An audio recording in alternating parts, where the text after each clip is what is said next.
Esselamu aleykum ve rahmetullahi ve berekatuh. Euzu billahi mineşşeytanirracim. Bismillahirrahmanirrahim. Elhamdülillahi rabbil alamin. Vel akibetu lil muttaqin. Vessalatu vesselamu ala rasulihil emin. Muhammed ve ala alihi ve sahbihi ecmaîn. اللهم وفقني لبيان ما يحتاج الحاضرون إليه وما يصلح أحوالهم لا أسألكم عليه أجرا إن أجري إلا على رب العالمين إلهي أنت مقصودنا ورضاك مطلوبنا فأعطنا كلنا محبتك ومعرفتك الله تبارك وتعالى بار سامدن اتيان طاعات وعبادت لرمذي hayrat-ı hasenatlarımızı ve din yolunda, İslam yolunda, şeriat-ı Muhammediyeni dirilcek bolup yani artyan kadamlarımızı ve çekyan zahmetlerimizi öz azamatlı dergahına kabul ve makbul eylesin. Ve barça Müslümanları öz ova il halkımız veren, öy içerimiz veren iki dünyada saadet ve iki dünyada felah ve iki dünyada gönenmek versin. İnşallah bir gece Euzu billahi mineşşeytanirracim'in yani ki Kur'an okuyanda önsek aydılayan zat şunun tefsirini, şunun içindeki bolyan kıssaları ve hikayetleri aydıp da eştirer. İnşallah inniki zelesede Bismillah'ını aydıp verip ve sonra zeleseden inşallah Kur'an-ı Azimüşşan'ın evvelki suresi Elhamdülillahi Rabbil Alemin son muharetlerden inşallah tefsirini aydıktan eştirer. Evet, bilişiniz yalı tarihte hem kişi bilyen gurrunu vakti ki Huday Teala Adem aleyhisselamı yaradanına hem feriştelerine de yani secde ettiydi. Kav dikkat edelim. Bu gurrunla Euzu billahi mineşşeytanirracim'in gel içindeki bolyan gurrunla. Ki Kur'an okuymamızdan önce Euzu billahi mineşşeytanirracim aytiyaz. İnşallah ve başka yerlerde aytmalı olur da yani düşündürür. Bir de öz tercümesi. İlahi men Hudaga sığınyan, Hudaga pənah talep etyen mineşşeytanirracim. Bir mercum olan, mel'un olan şeytanın şerrinden Hudaya sığınıyaz dediği. İnni tarihte hemmemiz bilyaz vakti ki Huday Teala Adem aleyhissalatu vesselam'ı yaradanına hemme feriştelere secde ettiydi velin iblis secde etmedi. Şeytanla oluğunu olan iblis secde etmedi. Ulasa bir nasi delille sebepli gurur vadi, haset vadi. Şu vakti sonki Huday Teala'nın emrine mutiu bulmadı ve o muvada Huday Teala'nın emrine nafermani etken hiç kim yoktu. Evvelin var nafermani eden şeytan oldu. Şeytan Huday Teala'nın gadab ve kahrına doçar oldu ve Huday Teala onu da yani öz cennetinden, öz rahmetinden kovdu ve verdi. Biz inniştahta şeytan Adem aleyhisselam sebepli, Beni Adem insan sebepli Huday Teala'nın cennetinden kovuldu. Huday Teala'nın rahmetinden daş düştü. Ve hatta Huday Teala'dan şikefi eşti. فَخْرُجْ مِنْهَا فَاِنَّكَ رَجِيمٌ وَاِنَّ عَلَيْكَ اللَّعْنَةِ اِلَى يَوْمِ الدِّينِ nibdani. Ey şeytan cennetimden, çık sen men rahmetimden, sen racimdirsin, sen lanet edilendirsin dedi Huday Teala. O men lanetim ta kıyamete senin sana bozsun dedi. Şimdi yala Huday Teala'nın da yani çık diyen emrini eşitip, beheşten çıkıp Huday Teala'nın lanetini eşitip de yani kaydan şeytan şundan meyle. Çünkü Adem aleyhisselam sebepli şidatlarda da yani doçar oldu. Şundan meyle yani Adem bilen şeytan arada adavet taptı. Düşmançılık taptı şeytan Adem aleyhisselam bilen. Onun şu vakti inne Huday Teala onu öz dergahından kovdu da şonna iblis ne mi dedi? Kasam içti şeytanla oluğunu iblis.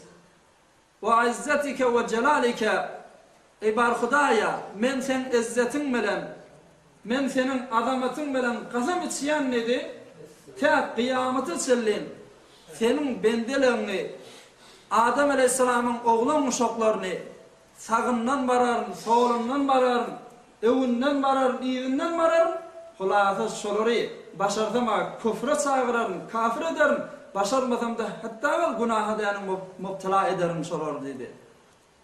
Ve özüme cehennemde yoldaş ederin dedi. Kadın bir sıktığını kayıttı.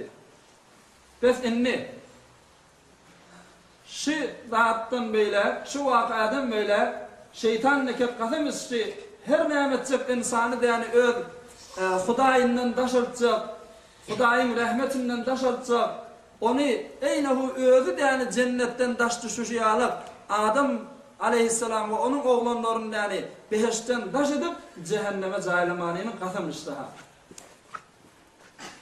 Şu sebeple Huday Teala neyme diyeyini Bismillahirrahmanirrahim İnneşşeytâne lekum aduvun fettehiduhu aduva. Ey Adam, şeytan size düşmandır, aşikara ve mubina düşmandır. Fettehiduhu aduva. Biz onu düşman tutunun ödünüze. Huday Teala inni biz insanlara bir hitap edip ayet diye. Ki düşman sizin, şeytan sizin düşmanımız. Biz onu dost tutunamam. O bilen refik bulamam ki şeytan sizin düşmanınız vallahi. Tamam vallahi inni. Ne mi deyip şeytana ki ona iblis deyip ad veriyorlar da. İblisin ki firiştelere ders veren adam deyip ama ona şeytan deyip ad takıllı ne mi deyip şeytanın manası Arap dilinde şatuna dediği ba'ude daş oldu dediği daşa düştü dediği. Çünkü iblis de Huday Teala'nın rahmetinden daşa düştü. Huday Teala'nın cennetinden daşa düştü. Şu sebeple ona şeytan nipten ad veriptirler. Yine bir görürüm. Huday Teala Allah-u Zülcelal tekaddeset esma'uhu tebareke ve teala yeke ve bir olan Tanrı Teala hemme yerde bağdır. Huday Teala arşta da var, cennette de var, hatta Kabe'de de Huday var, hatta senin müminin yüreğinde de var. Huday Teala hemme yerde var. Ama yönü Huday Teala öyle aydıptır ki benim de yani inki behterin ve münasebterin ve bir gelişigli bolmalı zayım Müslümanın kalbi deyiptir. Mümin adamın yüreğinde zaylaşmayalar başka hiç yerde zaylaşıp bilmeyen deyiptir. Biz iman be Hudayba insan ne medefiyeliye? Şol Hudayını ibadet edefiyeliye, namaz okuyafiyeliye, kulağında şuna secde yatafiyeliye, tesbih fanafiyeliye, onun kelamı olan Kur'an'ı okuyafiyeliye. Ama çünkü innahal şeytan kasam sıkkayıttı, gelecek ne edecek bolya? Hudayı senin kalbinden daşaltacak bolya. Hudayın zikrini, Hudayın ibadetini senin kalbinden çıkaracak bolya. Şeytanın hem sa'yı kuşaşı, şun üstündeki sen kalbinde Huday var, sen kalbinde iman ve Huday var, şunu kalbinden ayıracak bolya. Ama inni görüyanız mesela namaz okuyacak bolyan, şeytan bir neyse vesveseleri taliye yüreğine. Mesela malgaranı da yani kökü diye gözüne ve mun imini vermellem, sugunu vermellem, neyse sen mescide varsa ya soğuk havanı ve kökü diye gözüne bu soğukta neyse sen gidecek mescide. Kulağınsa bir bidirek ağırdatları kökü diye gözüne ta inki Huday Teala'nın ibadetini edip bilmerin yalap. Senin kalbinde caylaşıya şeytan, caylaşacak bolya. Ama inni Huday neyme diye bize. Ey bendem, benim de yani behterin ve münasebterin caylaşıyan cayım senin kalbindir diye. Senin kalbin benim bağ-ı bostanımdır diye.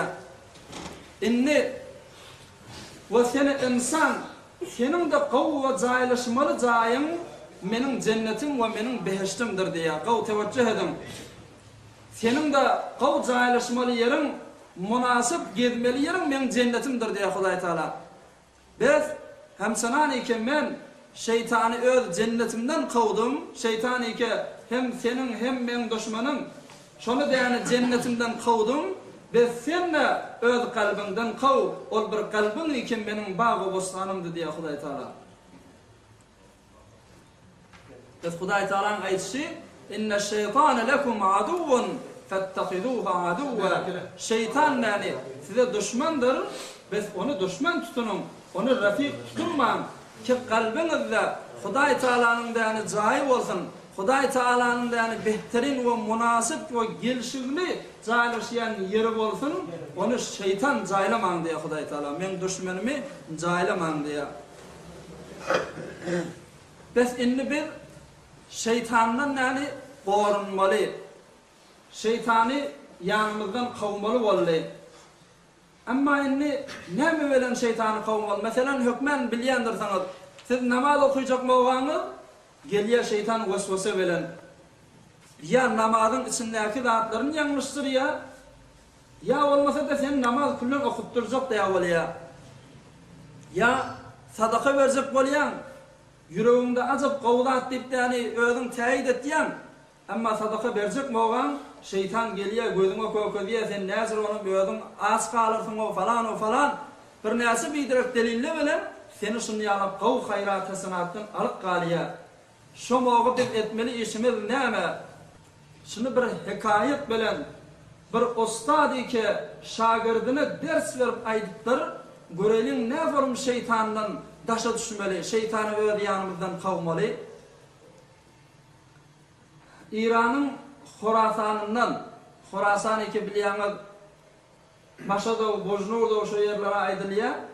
Şo Horasandan bir adam Araga gidip däni ders okuymana gitipdir. Ara onda da ken ulamalar we alim adamlar we danışmantlar we şolardan men ilm öwreneýin, hikmet öwreneýin diýip däni gidipdir Araga. Qaw dikkat edin.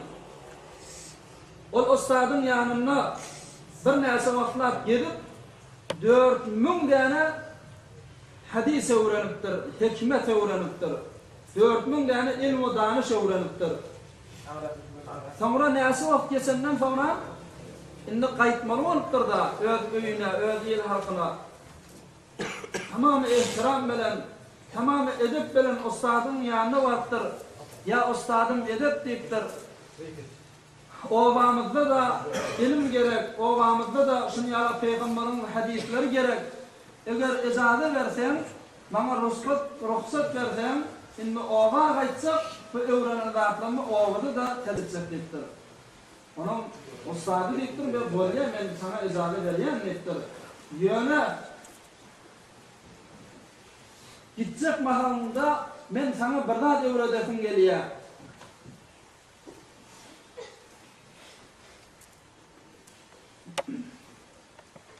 Sana bir ilmi öwredesim gelýär ki şumatda okuyan ilmin hemmesinden laqaw diýipdir.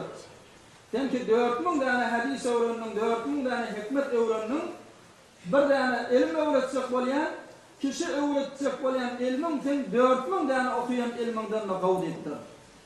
Onu ya ustadym öwredin diýipdir. Hop. Ustad soratdyr ýa-ni şagirdden, Horasandan baran şagirdden. Aya Horasan'da da iblis var mı deyiptir bunlar? Horasan'da da şeytan var mı deyiptir? Onu olay tuttur, hava bağ deyiptir. Ey ustadım, hop iblis emme yerde var şeytan. Aya size vasvasa da etdiýän bolam deyiptir. Namazdan alqazat bol, Kur'andan, ibadetten alqazat bolýarmy deyiptir. Onu hava ustadım alqazat bolýar. Onun siz näme etdiýän soň mugabiline deyiptir. Dikkat edin aýyndy. Bizim sualymyzyň jogaby geljek bolýar.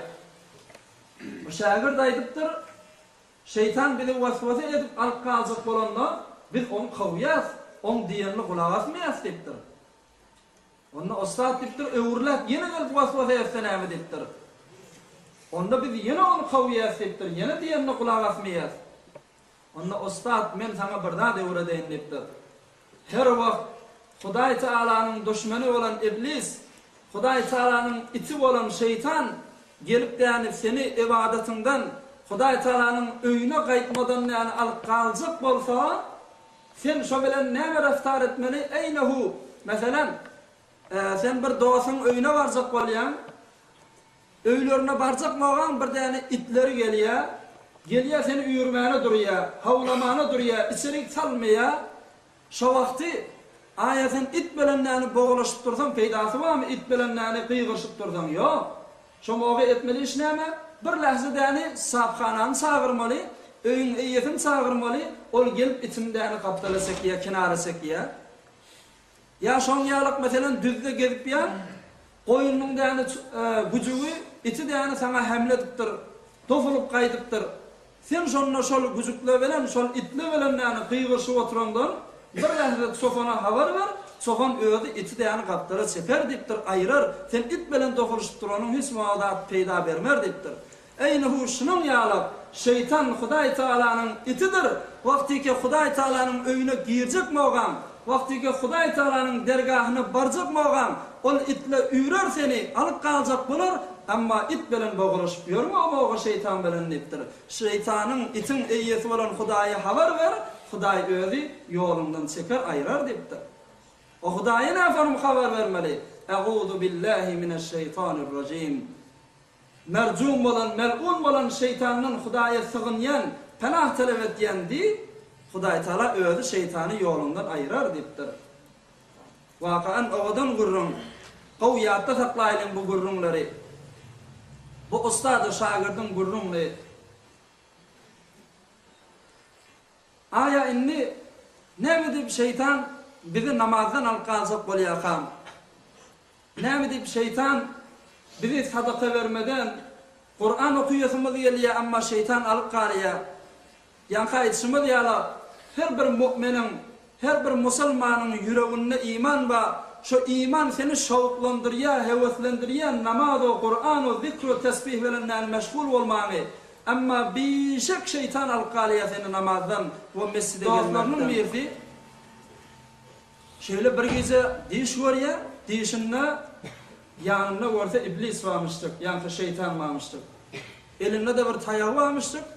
Tayağını alıp şu iblise karşı dokunuptur. Şonu vurayın, kovayın yanından iptani. Şonu iblis diptir, şeytan bir lahza doğru diptir.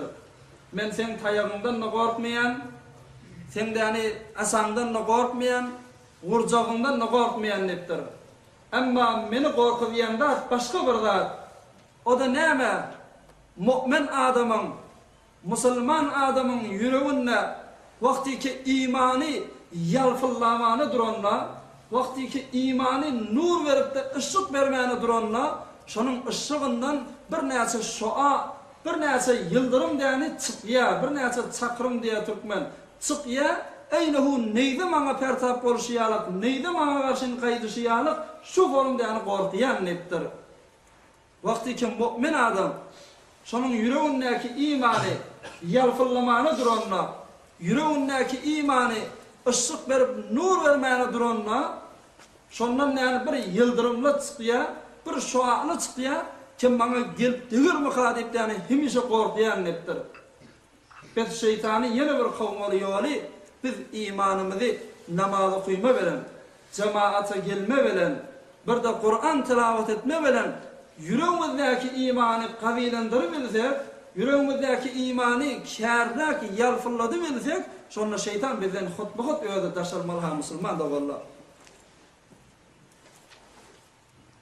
Ýa-da aýtşymyz ýalyk şoňa gaty habardar bolan. Meselem, sen zakatyň bereýin nipdäni hesap edip otyň, ýa namaza gaýdaýyn nipdäri kılıp otyň, şu moga bir anyjyk waswasa sana geljek bolsa, hükmen basın auzu billahi mineşşeytanirracim. Aýt ki şol waswasa şeytan tarapdandır. Şeytan inşallah etjek işini edebilersin. Bir gün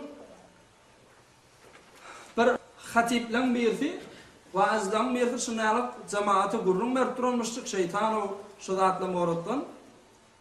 Onun cemaatyna diýipdir, her bir adam sadaka berjek bolup däli niýetlerine, sadaka bereýin diýip däli bir yüregine alanla şonda 70 tane şeytan şon daşından ayrılıyor depdir. Sağından bariya, solundan bariya, öwünden bariya, izinden bariya ta enki şol adamı sadaka vermekten alıp kalacak depdir. O şonu sadaka vermekten alıp kalıyor depdir.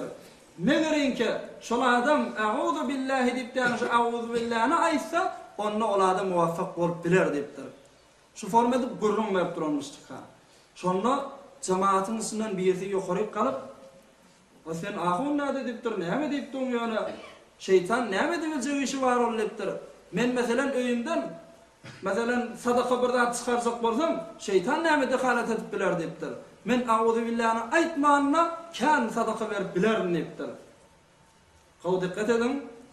Barıpdyr öýüne "Euzu billahi" zady aýtmany hulasa bir kise buğday götüripdir, öýündäki bar ýok zadyny şondan arkasyna ýükläp däl men fagir fogarak paýlazak dep bin alyp gitipdir ha şondan.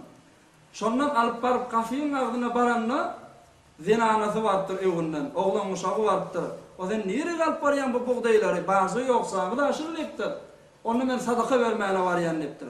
O sadaka bersen edafa dadyň ýok ahyryn. O sen bunu bersen biz sonra näme iýismeli falan her näde arkasından düşürdükdir muny. Sadaka berere goýmapdyr. Şomoga bu adam derk edipdir ha. "Euzu billahi" aýtmasam şeytan sana musallat bolýar. Şeytan özüne musallat bolýar. Bolmasa da kapdallaki adamlara musallat bolup da sen üstüne ýeberýär. Seni her näde sadaka vermekden alyp galýar. Şo vaizim, şo hatiýyň aýtýany dogry edipden şomoga tasdiq edipdir. Bes eger bir moga "Euzu billahi" aýdan bolsa, ýani zinanasy kendi halat edip görjekdemişdik da.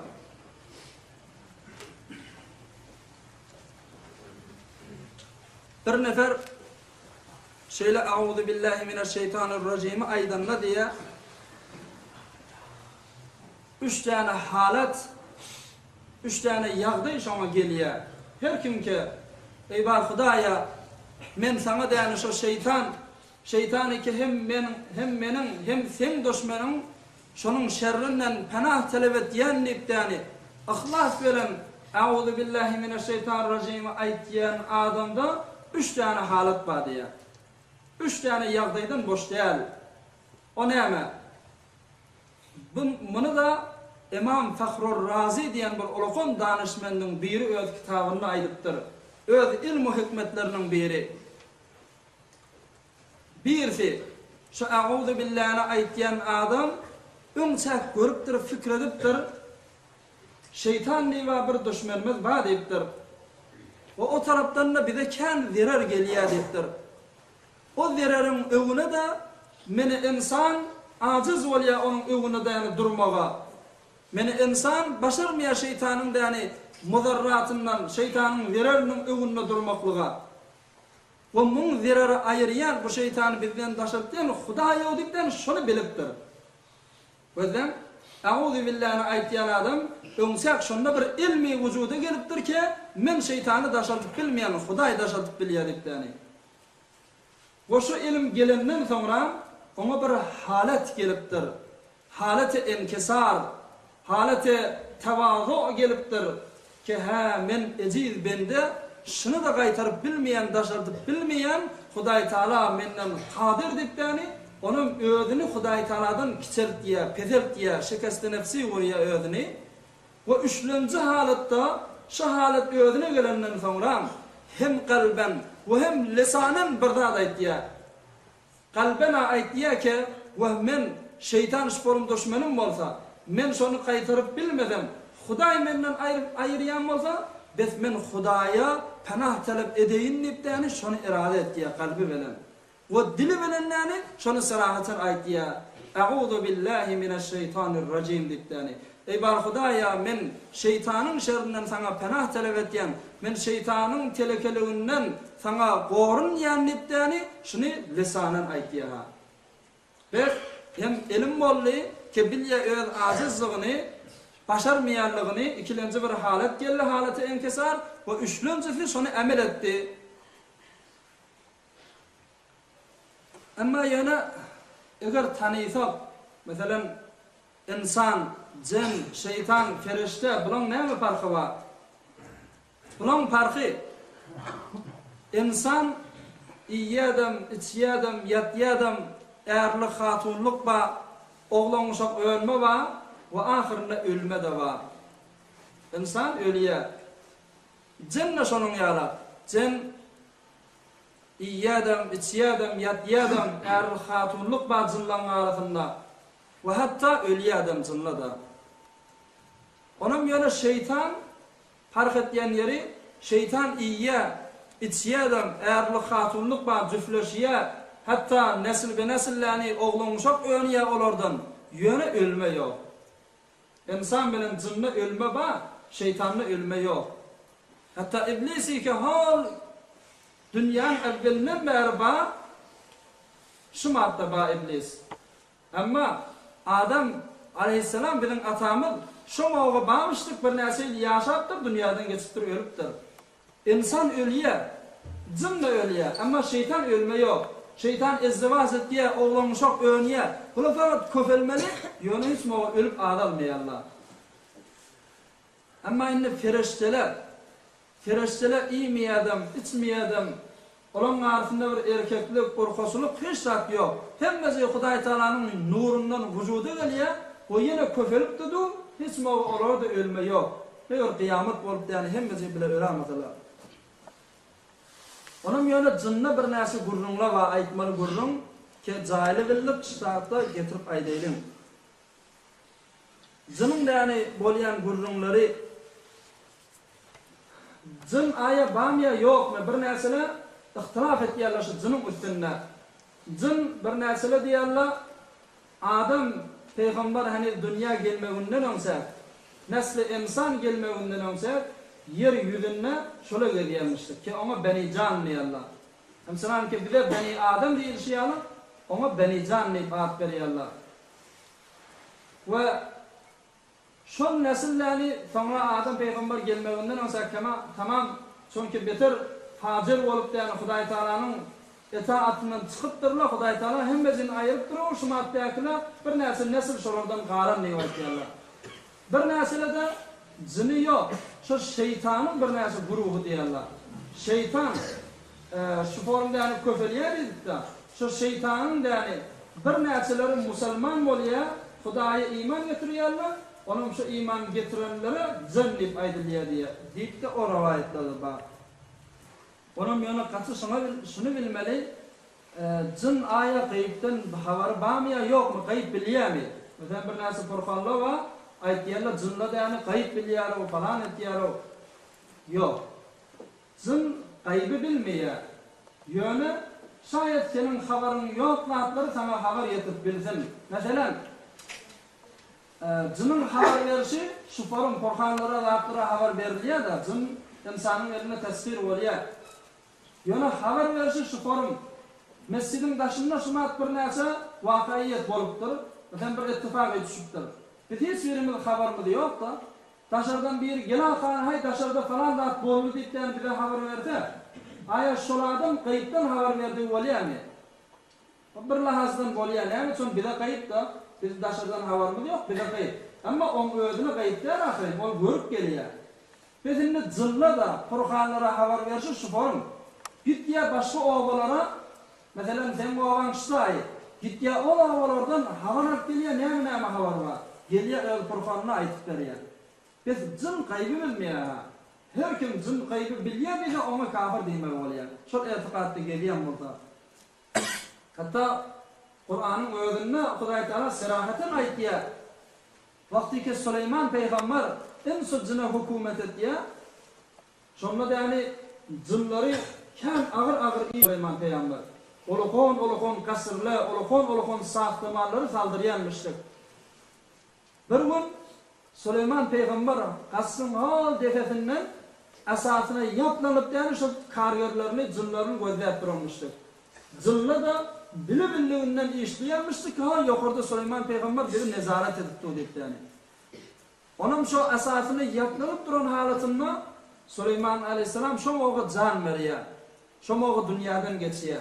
Onun esasını yaplanıp yıkılmanı yana şu ayak üstüne duruyor da cinle de bunun ölünlüğünde haber tapmanı, bilmeyeni yani kolayından barıp olmuyor. Hem cinle näse wagtda senden işläp şu forum zatdamışlıkla vehmette. Onam ahir bir wagtda şu Süleyman peýgamberiň bir yaplanyp duran asafi şonu da yani qorçuk düşüp şol agasy bolansoň agasy qorçuk düşýär da qorçuk düşüp de yani şu agasyny iyip inseldi agasy döwülýär asafi döwülýär Süleyman peýgamber de ýokylýar şondan baryp görýärler görse jan beripdir näse wagtdan bäri ölenligi de belli de onam şonda Hudaý Taala näme diýär tebayyenetil jinnu allaw kanu ya'lamunal gayba ma labithu fil azabil muhin. Şartdan belli bolýar jin gaýby bilmeýän bolmaly. Şol zahir bilen akla Süleyman peýgamber ham gözleriniň önünde görnüp otyr. Bu özü de ölüpdir. Bu näse wagtda ölüp de esasynda yaplanypdy. Şomaga dirim hadip yani başardygyndan işläpdirilýär. Eger de yani bilen bolsalar şu Süleyman peýgamberiň ölenligini ma labithu fil azabil muhin. Bu form gynçylykda durmardylar. Bakın terk ederdiler işi diýipdir Hudaý Taala. Bes belli bolýar jinnany gaýby bilmeler. Ýöne ýankyşymy diýýärler, jinin tamam etdiýän zähmeti, tamam etdiýän hasyrdyky geljek bizi de ýani çon gasamy çykgaýtdy, bizi gunaha mubtala etsek, bizi gunaha elçek, gunaha çekçek bolýar. Hatta özüm indi jin ýa-ni şeytan nägadar da ýani insanyň aleyhine bernama gurýar, ta enke şonu gunaha elçek bolup. Hatta bir gün awliyalaryň birisi, Hudaý Taalanyň welileriniň birisini jin ertir namazda turulypdyr. Ýa-ni şeytan ertir namazda turulypdyr. Ol Hudaýyň dosty, awliyaullah turupdyr görse aýagy ucunda ýa-ni şeytan maha. Näme diýipdir? Onu tur ertir namazyň wagty bolýar, namazyny okuý diýipdir ha awliya. Onam bol waliyullah heyran galypdyr we sen şeytanmyň hawa? Sen meni namazda turulypdyň hawa? O näzir boldy sen meni halkyň namazdan alyp galýan, ýatyrýan, her näme etýän, ulardan namaz okutjak bolýan. Amma näzir boldy sen meni namazda turuldyň diýipdir. Özüň şeytanyň wadyny. Şeytan diýipdir, ay men ularga tawba etdim, inni Hudaýyma garşy dolanjak. Inni tawba etdim eden işlemden falan o falan. Onu ol awliyaullah diýipdir, ýok diýipdir. Meni yalan alajak bolma diýipdir. Sen gasamy sıkaytdyň ahirem insanlar gunaha elçek, insanlar namazdan alyp galjak. Dogryňy aýt, näme diýip men ertir namazda turuldyň diýipdir. Şeytan diýipdir, onu dogrusyny aýdar bolsam, sen irrek diýipdir, bir gün ertir namazy jamaat bilen okuyup bilmedin diýipdir. Ýatgalyň jamaat bilen ýetişip bilmedin, her näme sen namazyny okuýdyň, ýöne jamaatdan galyň diýipdir. Şowny ağlap, däri kemin boldum ki ertir namazymdan galyň diýipdi ýani. Şu forum peşiman edenligini Hudaý Taala görüp däni, sana 40 däne ertir namazyň jamaaty okuyan ýaly sogap berdi sana diýipdir. Şowny ertir namazy, çünki jamaatdan galjak demişdik, hop bir form edip sen galyň, onam şu jamaatdan galanyňa şeýlip narahat bolup, şeýlip perişan bolup, gamgin boldum ki Hudaý Taala sen şu forumda ýani gamgin bolanyňy görüp 40 däne ertir namazyň jamaatynyň sogabyny sana berdi diýipdir. Indi tur git, ýene de şu forum jamaatdan galyp, ýene şeýle perişan, peşiman bolup ýani ýene 40 däne sogap alama. Tur git jamaaty bir däne sogabyny al diýipdir. Gözden şeytanın hokkasyny hilesini aňyrda bir bernama ýaty ha şeytanyň wadyndan. Onam bir de şunu bilmeli, şeytanyň barasynda bolýan hikaýatları aýdyp eşdireýlim. Bunu inşallah eşdiňizden sonra hemişe ýadyňyzda bolup, başardyňyzdan öýde däni oglanlara, hanawada aýdyp da eşdireýlim şeytanyň bolýan wakaatlaryny. Şeytan näme diýär? Sen öz meselen hemme leşkerlerinden ýygnap, her kimi bir neferiň ýanyna ma'mur etýär. Adamlaryň ýanyna iýberýär, taýinki şolary ýoldan adaşdyrsyn, taýinki şolary namazynda ýalňyşdyrsyn, ýa taýinki şolary ýoklasa şu forum Hudaý Taaladan daşapmak näme bolsa etdirjek. Onam şu forum iki däne dost varmışdyk şeytan. iki şeytan birbirine de katı dost. Bula her haysi bir adamın yanına memuriyete gitmeli bolupdurlar. Biri falan ağan yanına, biri falan ağan yanına. Onun näse yıl geçenden sonra, mesela 1-2 yıl geçenden sonra memuriyetler tamam olandan sonra iki şeytan birbirine sataşýarlar. Har öňki iki tane dost. Görse birisi däni har bolup, ejid bolup şeytandan birisi. Bir süňkler çykyp duran şol ýaly hor bolup däni gelipdir. Ewrilipdir memuriyetinden. Amma o birisi, o dostlarynyň o birisi semiz bolup däni bir top ýaly bolup togalanyp däni gelipdir. Semiz bolup semrip. Ona bir-birine aýtypdyrlar, "O sana näme boldy? Bu forum hor bolup däni süňklerden çykyp galyp, şu forum horlanyp dursaň memuriýetiň şu zor gynnym" diýipdir. Dikkat edin. Näme jogap beripdir? Ola aýdypdyr, "Hawa beter memuriýetim gynny" diýipdir. Meniň baran adamym musulman adammışdyk, takwa adammışdyk, eşdiýän zadyny emel etdiýän adammışdyk. Ollany namaz okuyacak bolanda men alqajak bolsam auzu billahi bilen meni qowýady. Ollany nahar yiyecek moga sen şeytan gelip däni bismillahsyz başlat diýär seni. Şoma hawasyny pert etdiýär. Ya elini yuwmaly peýgamberiň bir sünnetleri şolarna terk etdirýär. Men onu däni auzu billahi bismillah aýtdyrmajak bolýan naharda, amma ol aýtýady, ahyrynda da nahardan ahyryna elhamdülillah diýädi. Naharın hemme bereketi, naharın hemmesini özüne bolýady, maňa hiç zat ýetmeýärdi diýipdir. Sen auzu billahi bismillah naharda aýtmasaň, hatta peýgamberimiz diýär, şu forum naharda bismillah aýtmasaň şeytan da sen bilen tawukdaş bolýar diýär. Sen tawugyndan il sokup iýýän naharyndan diýär.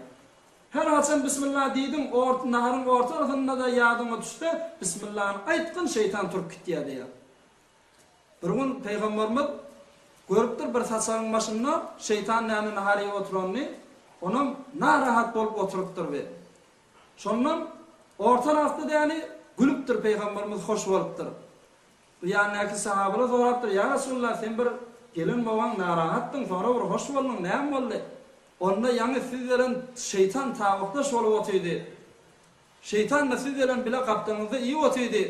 Men şoňa narahat boldum.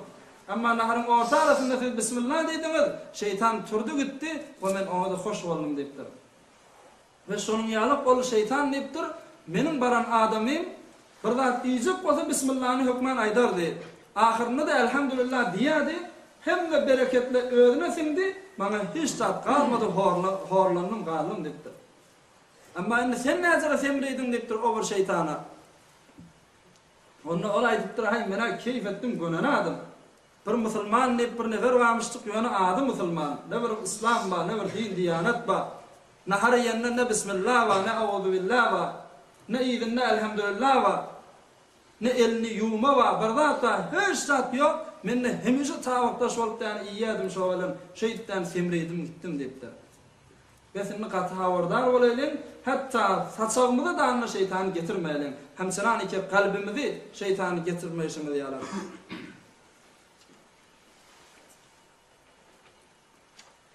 Auzu billah'nın bir näçe däne hasiyetlerini aýdaýlyn. Ondan sonra da inşallah bir gowsüz hikayet bilen jelasäni soňlar. Auzu billah'ny bir 4 ýerde aýtmaly. Gow billah'nyň bir 4 däne jaý, şonu auzu billah'ny aýtsak hewere peýdalylar.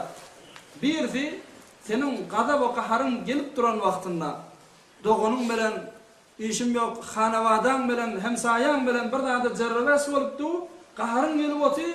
Qaharyň bilen näme etseňde belli de, şonda bazym Hudaýy ýadyma düşür, şeytan şeýtip duranlygyny ýadyma düşür.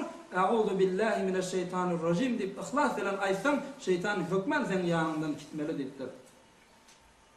Bu ikilenjisi sen namazda waswasa bolýan, namazda ýalňyşýan, rekatyny ýatdan çykarýan, ýa sura okuyup durmy, ettehiyyat okuyup durmy, näme diýen bilip bilen şonda namaza durmagyndan öňse 3 defa auzu billahi mineşşeytanirracim diýip dur, inşallah namazyňdan şeytan daşalmalydyr.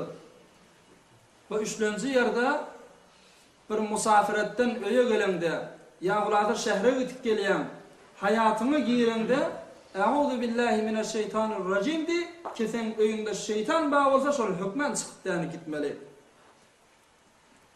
Bir de dörtlencisi, bir moğa giyce basırgan yen olsa, şeytan, cın, şon yanıklan eziyetine qaliyen olsa, yatmağımızdan önsek, şu Euzu billahi mineşşeytanirracim'i aydıp yatsak, inşallah onun da eziyeti bizim üstümüzden ayrılmalı.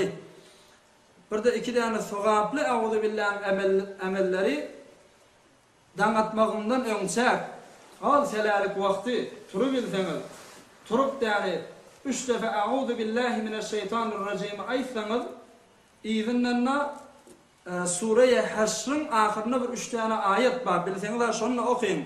Huvallahu'llezî la ilahe illahu alimul gaybi veşşehadeti huverrahmanurrahim dip şu suranın ahirine selin okuymalı Sure-i Haşr bilseniz 3 tane Euzu billah onun izinden şu ayetleri okuymalı.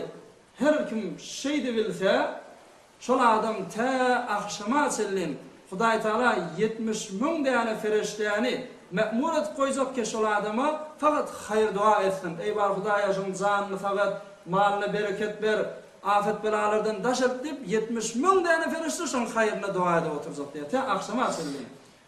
Onun da akşam namazından sonra da 3 tane Euzu billahi bilen yankı ayetleri okuyabilsen ta damat yansa 70 000 tane ferişte gelip yani seni yankı hayır dualı bilen dualap duracak. Onun da her vaqt yani şoğunun içinde ayrılasan bir moğut canın çıkarsa da senin adın şehitli bilen yani bile kıygırılmalı kıyamet gününde. Biz başarsak edelim bunu. Ama bunu başarmasak Müslüman doğullar beter anzat çıkıyor var. Beter anzat çıkıyor var. Her günne 10 defa Euzu billahi mineşşeytanirracim'i aydı bilsek şoğunu Hudaý Taala bir tane feriştenin me'mur edecek ki tamamen şeyatin ve cinniyatın da şerrinden sen mahfuz kalacak diye. Anzat hemen buna 10 tane Euzu billahi etmeli. Euzu billahi mineşşeytanirracim. Hükmen öyde hanavadalarda eştirin ve öz zindagimizde bernamasını rubara etmeli bernamamızdır ha. Şunu bilin ki her kim şeytan bilen yoldaş olsa, şeytanın hile hokkası bilen şona ağlanıp, şo bilen rafik bolacak bolsa, anırsı helakete varyandır. Hatta bir cavan oğlan öz hikayetini, öz zindagi namasını bir mecellede de yani şeyle yazıptır. Kimin yalık cavanla şeytanın da yani hile hokkasına, giriftarlı, dudağına düşen adamla agahi taksın niptani. Kov dikkat edelim, cavan oğlan öyle de. Gurrun beriye kebir 3 tane dostluk, 3 tane rafiklik. Ki işimiz yani fakat haram iyme, haram yığınama, oğurluk olsa da bizde var, şarapkhari olsa bizde var, kumarbazi olsa bizde var, zina olsa bizde var, her nami iştilesen bizde bağdı diye. 3 tane rafik, 3 tane dost, belki 4 tane dostluk ama 4'üncümüz şeytanlı diye. Şeytan bilen rafik bol. Hem işe de yani gittiydik çöle, düze, dağlara, bağlara, cengele. Hoş muzarani de işimiz. Pulliysen bizde var, maşinliysen bizde var, öydiysen bizde var. Hulasa hem de hatta ferahem elimizde var. Hem işe de şeyle hoş geçirip yürürdük. Ama Hudayo, kıyameto, ahireto, kabro onlara hiç etikadımız yoktu.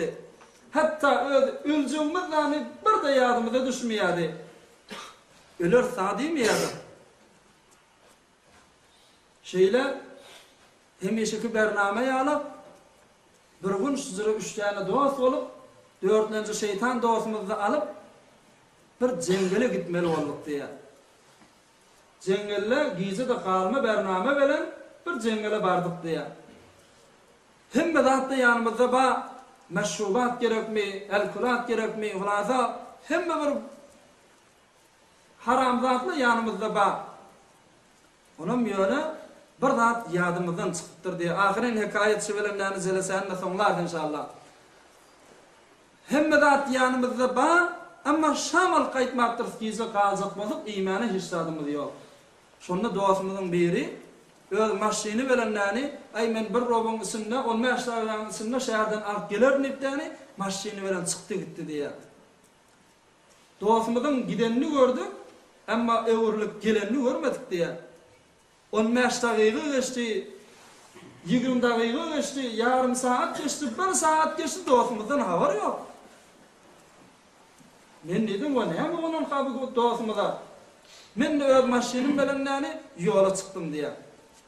Şähre garşyn gitdim dostumyň ýerinden. Näme bolan hamyňa?